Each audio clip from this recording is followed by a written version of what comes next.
Okay, I'm Mick Jernan, Chief Executive and Principal at Wellington Academy Silicon Oasis. Okay, so you want to know a little bit more about our vision for the Academy and the curriculum in particular.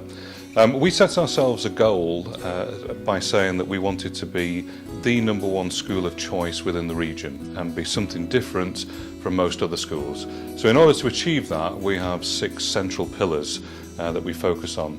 The first one is by saying that we should be a beacon for excellence in everything that we do, whether that's just teaching and learning, whether it's operational, whether it's the quality of our curriculum, but a very high focus in terms of the difference that we should make and how we should make sure that everything is outstanding and truly excellent. The second pillar is based on what I'll call the genuine desire for learning. And what we want to make sure is all of our students, all of our staff, see themselves as learners, and that we actually have a genuine learning environment that pervades all aspects of the Academy. And it's not just about classroom, but it's actually about how we support each other, how adults can learn, how students learn together, and how that looks and feels to people when they actually walk in through the door. The third pillar is to do with research, development and innovation. And I always have a view that if you went into a school and asked a question to ask them where's their research and development arm, I don't know how many responses you'd actually get on that, whereas if you went into any leading company, they all have an R&D arm. So we think it's incredibly important in terms of what we're doing here to actually have that focus on research and development.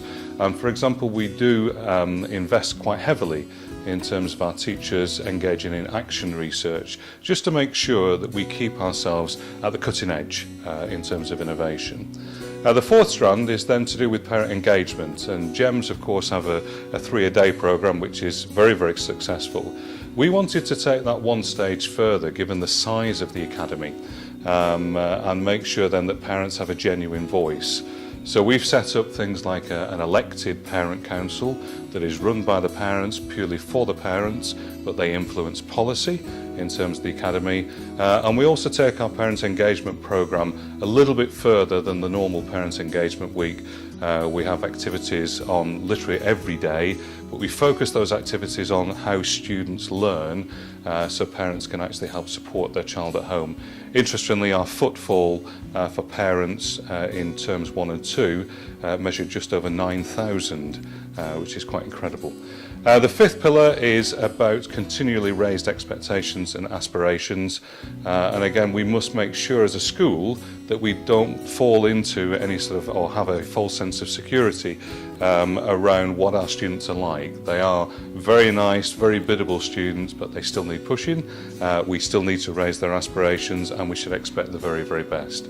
And the final pillar is actually around saying that we should be a world-class organisation. And so we've invested quite heavily in terms of how we operate, the culture that we actually want to set within the Academy, and also how we measure that then in terms of a number of international quality awards.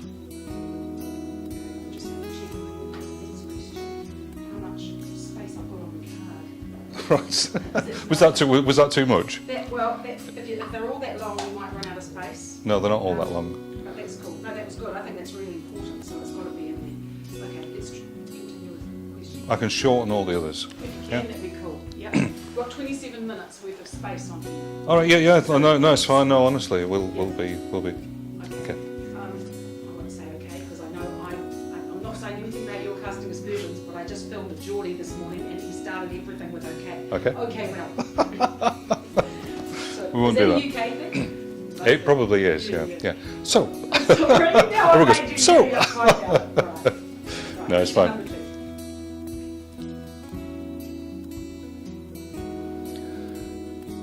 What was it? Oh yeah, sharing vision. Yeah. Okay. So in terms of sharing the vision and getting staff buy-in, I think that's incredibly important. And it's not just about a leader imparting a vision, but it's actually getting people to buy into that. And I think that the way that they do that more successfully is if you're clear in terms of your rationale, you're very clear then about how we're actually going to achieve that, and then the job, I think, of a principal is to make sure that you set the climate and culture to make that actually happen. So in terms of coming in here, it could have been easy to come in to a school that had been operating 12 months and as a new principal say, this is what we're going to do. I decided to take a slightly different approach to that one and therefore engaged all staff in a series of activities and discussions around that. We started with a mission. The mission was quite ordinary, the same that you see in any good school, and my challenge to them is how do we make ourselves truly outstanding. So we began to push around that, around what was good already, what would they like to see in terms of innovation. And then we gave them the 6 pillars and said, well, those are the non-negotiables. How do we actually adapt our practice now around that? So we went through a whole series of activities that looked at this is what we want our learners to look like. And so if our learners look like this, what does our teaching have to look like? And therefore, what do we then have to do with our teachers? What does our curriculum then look like? And then what does our organisation look like then to actually support all of that to make sure that we can achieve all aspects of that vision? So in terms of restructuring the Academy to achieve that vision, it was very, very clear because the vision was far-reaching that a normal structure wouldn't help to support that vision. So we restructured in terms of what our curriculum approach would actually be. We wanted to make sure that we focused in terms of our competencies and they're based around 21st century skills and personal capabilities rather than just subject content and knowledge. And so we had to take our teachers on a journey around planning lessons and planning schemes that were competency focused and then supported by relevant subject content and knowledge that underpins that competency and that particular scheme of work. We also looked at a different structure then in terms of lessons. So for example in secondary, all of our lessons are at least 2 hours long, some of those are 2.5 hours long, because we wanted to make sure that the inquiry-based approach that we were adopting would actually have, that students would have sufficient time and space to actually really delve deep into their learning and not have this sort of carousel of learning something and then forgetting about it and then coming back to it the day afterwards. In primary, we become much more flexible in terms of the times of lessons and slots that we have available. And again, that allows that creativity then in terms of teachers. In terms of structure, we've gone for more of a university school feel. So in our secondary section, we have schools of language and communication, math, science, technology, arts, humanities, sports, leisure. We have a very strong pastoral system that goes through from literally from foundation stage now all the way up to post-16. So from an organisational perspective, curricular perspective and structural perspective, we felt as though we had to do something that was very different in order to deliver the vision that we'd actually set. So do we have a USP? Yeah, I think we do. We have a stunning facility over here, there's no doubt about that. But people comment more about how the Academy feels when you actually walk into those classrooms. And I think it's that makes the real difference for us.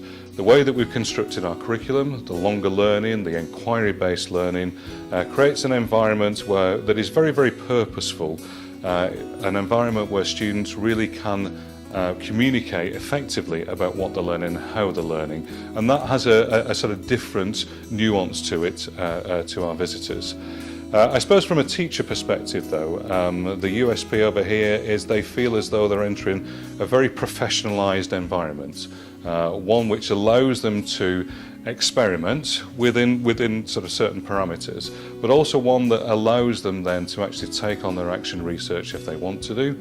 And we pay our staff to actually do that. We don't use management points for management responsibilities. We actually develop our teachers in that particular way and reward them in that way.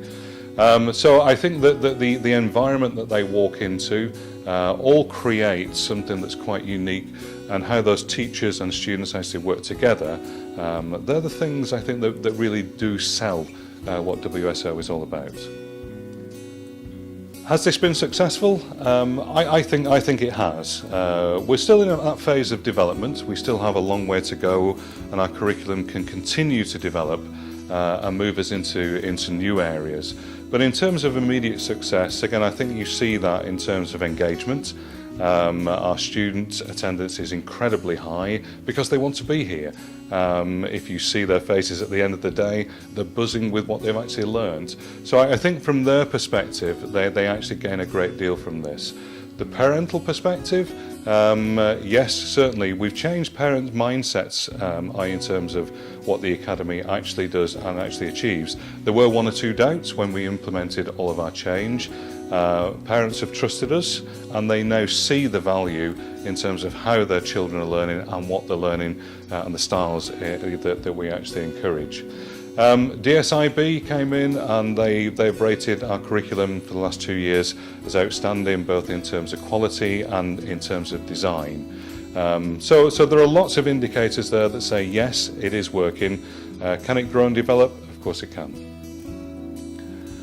There have been a number of challenges in terms of how we've implemented things here. One of the biggest challenges we have has been around growth. So we've added an extra 1,000 students and 90 new teachers every year for the past 3 years. That's thrown up a number of challenges around how staff settle, how students settle, but how we actually keep up our standards as well. Now our standards have actually continued to improve. We're now, we believe, on the cusp of outstanding with DSIB, and we've done that by making sure that staff are integrated, that the induction programme is very, very thorough, and the same for all of our students as well. Staff turnover has been quite low, and again we're proud of that. We believe that staff want to come here, they've bought into the vision, they know it's something different, and therefore they're here, they know they can do things that maybe they can't actually do in other establishments at the moment. So that is probably our key challenge. So the second challenge for us has been around stakeholder buy-in, and our parent group were really quite vocal when we announced all of our suggestions for our new structure and how we'd operate. We took them through a series of workshops, so again they'd have time to become familiar, but still they had a view that school was as they went to school, and that's how it should be. I think what we've done by engaging them and carrying on that dialogue with them on a weekly basis, we really have won them over, and now parents are very, very supportive in terms of how we teach and what the Academy now stands for. Our third challenge is where do we go next? We've set up something that is unique. We want to be highly innovative and remain at that cutting edge. So our next challenge for us, I suppose, is around how we move towards a blended learning approach. And we've taken on the mantle of trying to lead on blended learning for GEMS, and what we're trying to do now is actually put in place blended learning approaches literally from foundation stage all the way through to post-16. Our post-16 provision, we're now piloting the entire IB diploma online and through a blended pathway. But in the same perspective, we've got foundation stage students who are learning in a blended way, using technology in a very, very smart way. That's been enhanced by how we've created our blended learning plaza. But the important thing is that it's not just a space, it's a place where staff, students go to learn in a different way to then take back to their normal classroom and their normal learning spaces. So in terms of schools, innovation, future developments, I think the system has a long way to go. I think schools are still rooted in tradition and maybe need to change and adapt to what the world is around them. There's a wonderful quote from a guy called Prakash Nair, who wrote a book called Are They Learning, that says schools are still warehouses for children. They just do it in more comfortable settings these days.